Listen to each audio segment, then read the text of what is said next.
Welcome. I want to start the program with a land acknowledgement. So we are here today on the land of the Lenape people, and I pay respects to their ancestors past, present, and emerging.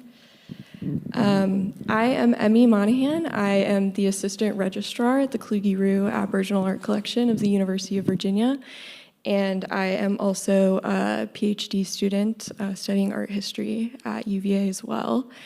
And this past summer, I had the immense privilege of going to the art center, Buku-Larrnggay Mulka, for the first time, and really seeing the Mulka Project at work.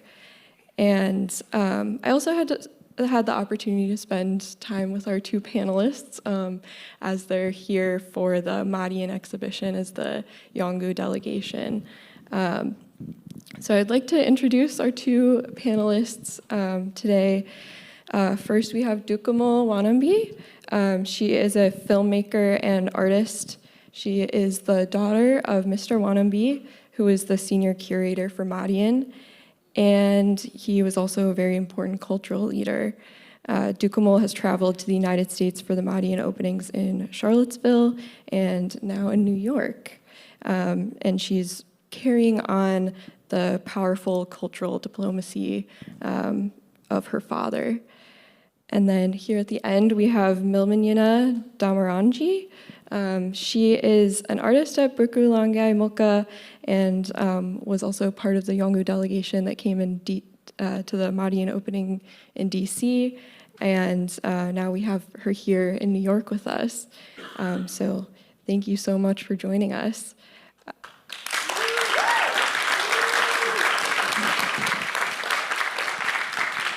So I'm sure the audience has a million questions about those amazing films that we just watched, but I want to first start with a conversation and then we'll get to the questions at the end. But we should probably start with just talking about what is the Mulka Project. So yeah, just tell us a little bit about the Mulka Project and how it was founded. Well, Mulka Project was designed in 2007. It's in the Buku, in the art center in Itkala, but it's more like a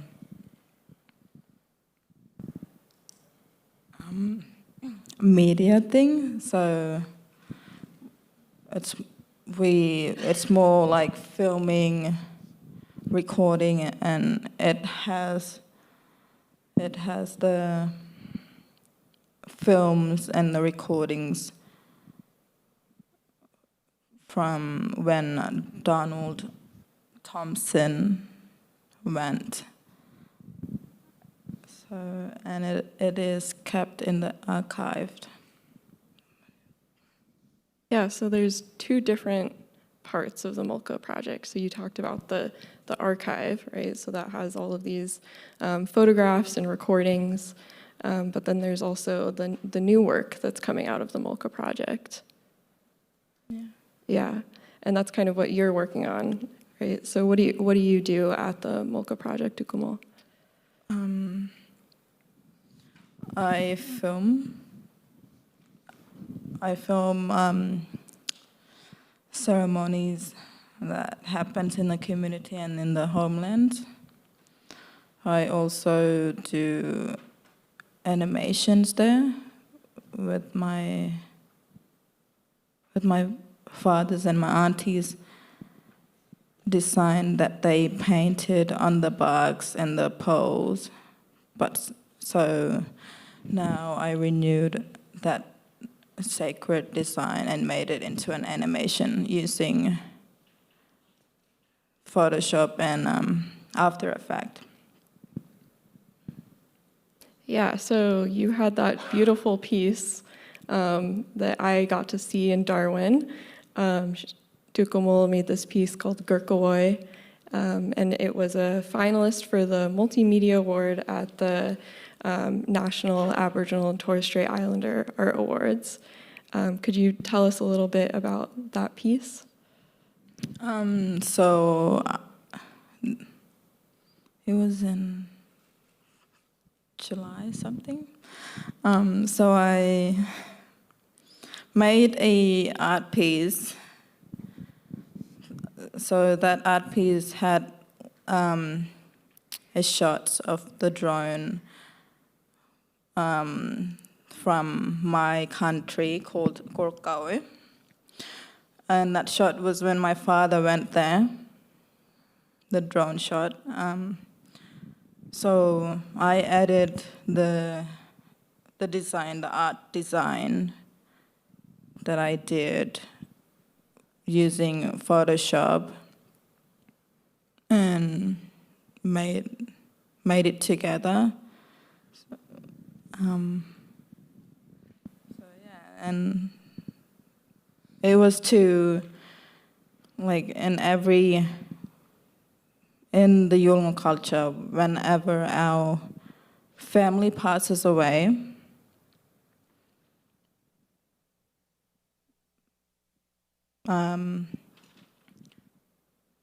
I was once told that a family that leaves us never actually leaves. They always go back to our country, to our homeland, as a spirit. So yeah, that my art piece that I did and that went to the Telstra's Award in Darwin was a reminder that my father isn't gone. So he is saved and is alive in spirit at our country in Kluge-Ruhe. So yeah.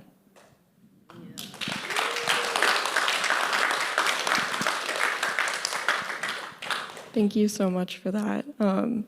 And I remember when we were talking about that piece before, you also said some of the inspiration for that piece came from coming to see Maɗayin and seeing your father's work. Yeah, so Dhukumul came to see Maɗayin when it opened in Charlottesville in February of this year. And after seeing his work there and his mission, then you went on to create that piece. Yeah. Yeah. So yeah, we have upstairs in the galleries, if you've seen the exhibition, there are some video works in the Maɗayin exhibition. One of them your father worked on, and then we also have a piece that's by Ishmael Marika, and it really, really illustrates the connection between song and dance and the paintings on the wall. So yeah, just to go back to the archive part of the Mulka Project, I was hoping, Milminyina, you could talk to us about the importance of preserving these documents for the future generations, these photographs and these recordings.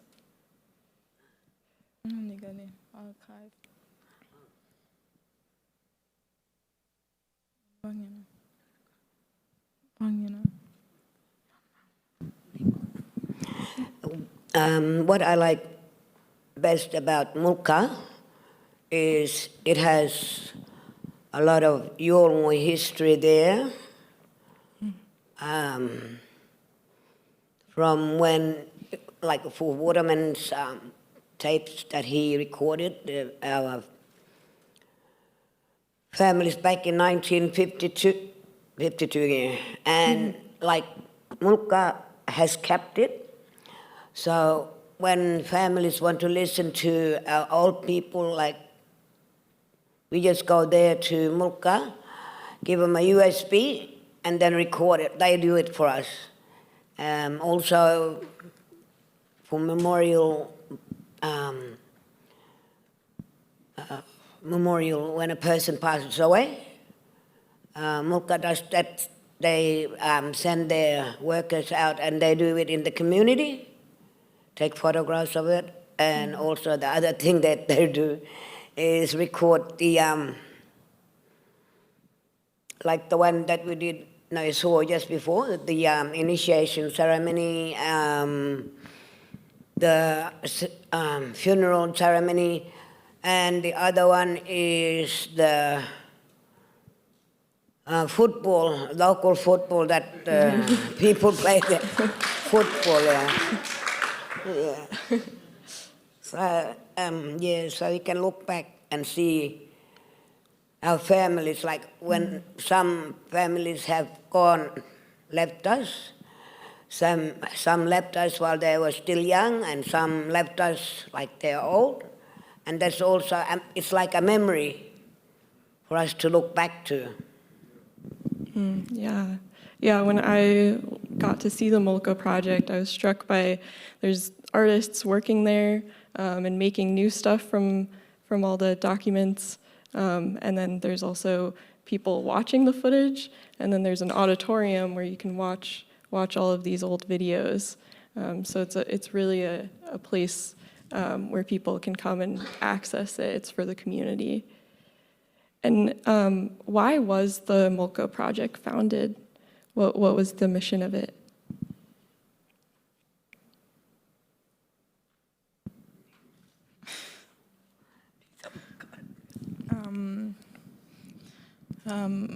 It was actually to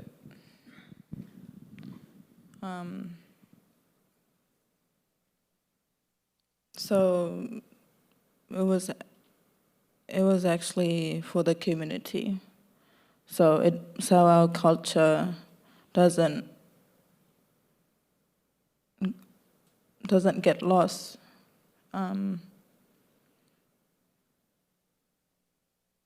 Because like there's lots happening in the community, like that's not okay. So it's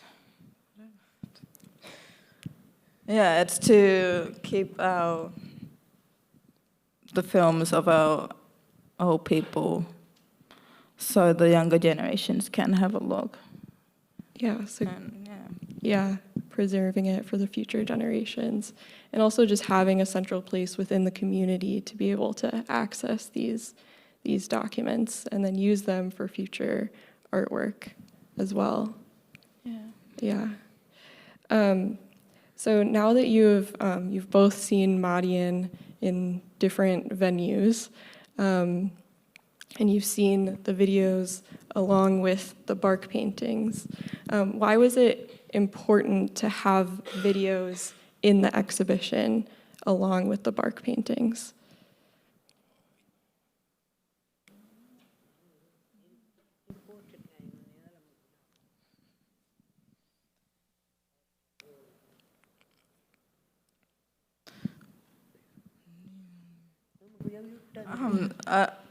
I think it's because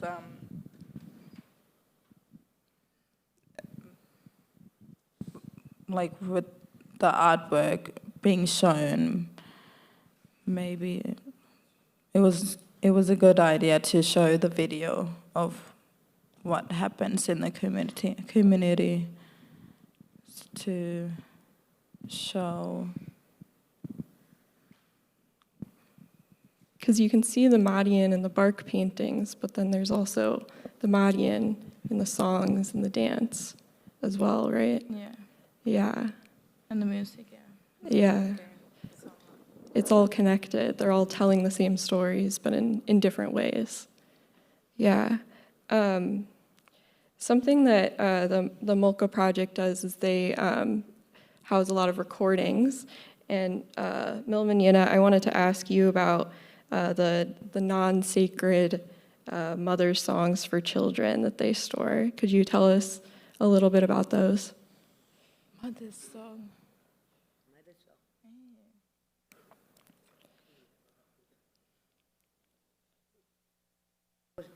What was that again? The mother songs that they store at Mulka. Could you just tell us a little bit about the songs, the non-sacred mother songs for children? Yeah. It's the song line. Like, I think when the Tapi ceremony was on, and in the end, there was this lady crying. That is different to the manikai that the men sing with the clapsticks and the bilma. That song, it's called crying or wailing song, or just crying will do. It's same as the men sing, but it's slower version of singing that manikai. And a lot of that is being kept in the Mulka Centre. So when people want to go, they just go grab that, they go back home, listen to it, catch the words, and then they start singing or crying it. Because every karma has a Kappan gallery, and in the morning he gathers all the ladies, and they go and do that singing manikai. It's wailing, they're crying manikai. But it's very emotional when they do that. Yeah.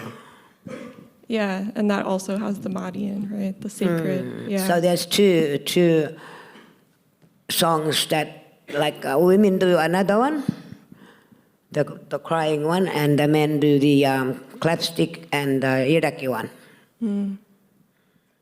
Would you want to perform a song for us?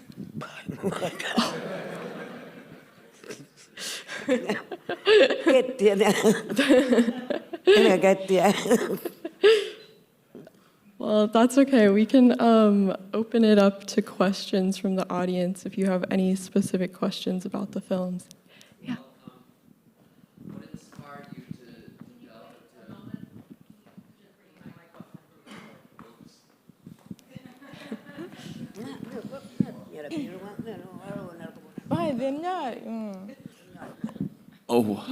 what I mean to say is, what inspired you to do these shorts about Guti, the guy who's deaf?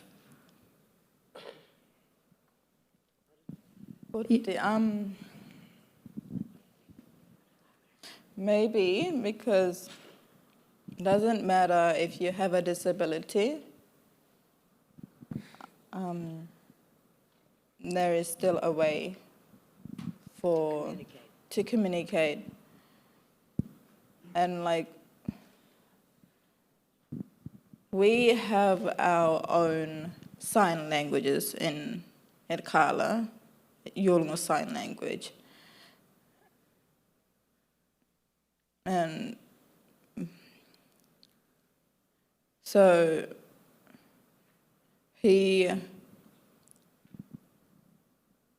actually opened that pathway for the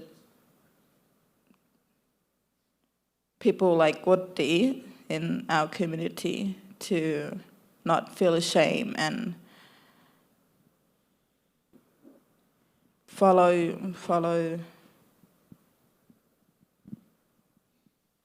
your dreams even if you have a disability. So, yeah.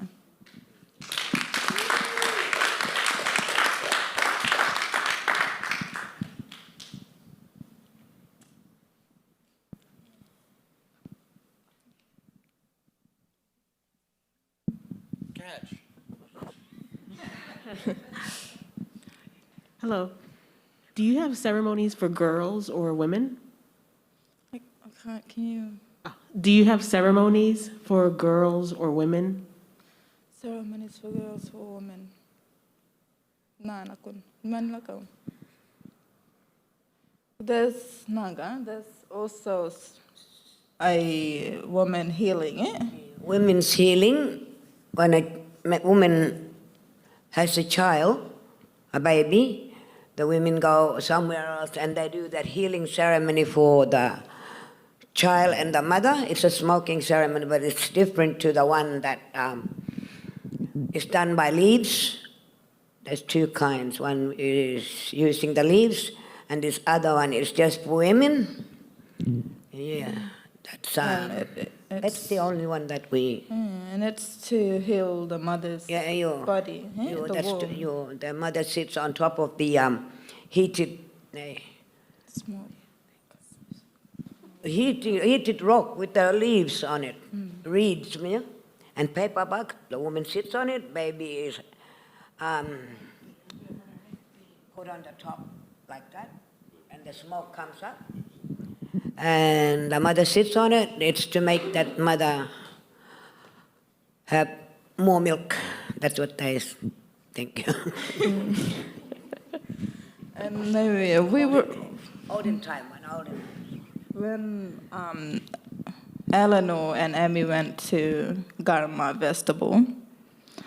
We actually had a talk about women's healing, bringing it here to United States, because that is actually also Maḍayin. It's Maḍayin for the woman. It's sacred for the woman as well. So we were thinking that it can be brought to United States only for the woman. Yeah. Yeah, it sounds like we have another project that we need to work on. Hi, I've got the mic down the front. Hey. Sorry, Katina. I mean, I'm from Australia and I work in museums and art galleries, so I've been very, very lucky to be able to see a lot of your artwork and videos from Mulka Project. But for people who haven't maybe seen the artwork apart from here at Asia Society, how might people be able to learn more about Mulka Project, or can you also talk a bit more about Garma Festival? Because you mentioned it, but I think that everyone here would really like to know about it a bit more.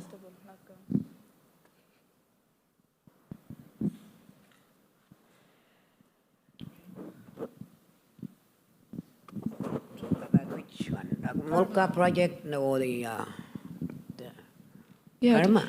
talk about what Garma is, maybe, and then also how people can get involved in the there's Mulka Project.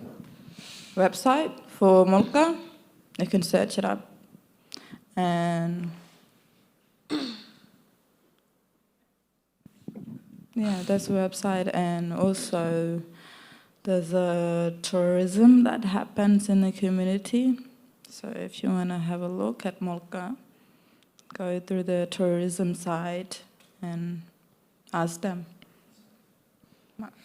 Yeah, because anyone can access the files at Mulka, not just Yolŋu people. Anyone can go and see all of that. Yeah. Thank you. Yeah. I want to ask, how long does it take to make these short films for the Mulka Project? We can go for an hour or so. It depends on how long the film is. And have you thought of taking some time to make feature films in the future? Yeah.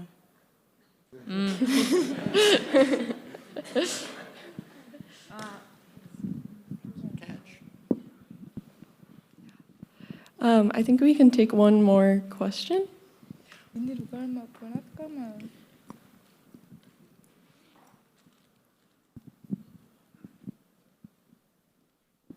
Someone wanted to know about Garma? Yeah. After him or now? Now. Yeah, you can just now. Yeah. Now. Well, Garma is a festival that is held from August, every year, August from the 4th to the 7th. And it's like bringing the Yolŋu people into that gathering area where it is situated over at Tupuma, Kulkula. The other name for it is Kulkula, but Tupuma was actually my school, Tupuma College. So they started that back in 1982, 92, somewhere like that, yeah. So it's been ongoing. One is already gone, and there'll be another one next year, and it's mostly some politics which we are not interested in. we just go for the culture, the cultural side, where we all gather together and do bongol ceremonies, dancing, teaching other non-indigenous people to join in. Also, we do paintings with them, weaving, shell collecting or making shell necklaces. Yeah, it's sort of just open for anyone to join in if they come there. Thank you. Yeah, we can do this last question in the back. No, my question is actually about your language and how important the project is for the preservation of your language, and also related to that, how much of the education that takes place in your community takes place in your language or takes place in English?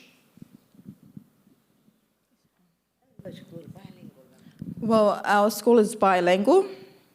We learn both ways there. Both ways. Two girls.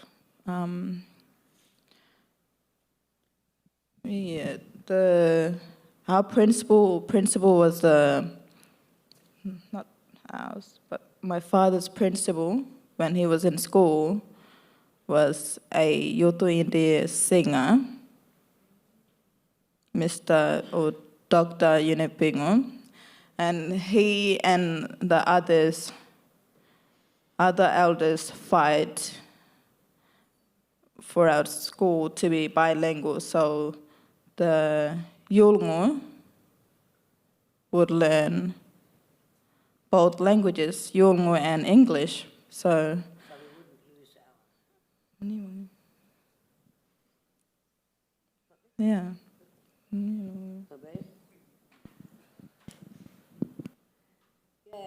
It's mainly to do with being westernized. So that's why bilingual is important for Yolŋu. So with that, they have that foundation. It tells them who we are. Waṇambi, Maḍayin, everything is there for the Dhamarrandji, our kids to learn, and for the future generation as well. Does that answer your question? Yes, ma'am. Thank you. Well, thank you guys so much. Please join me in a huge round of applause for the films and also our panelists. Thank you.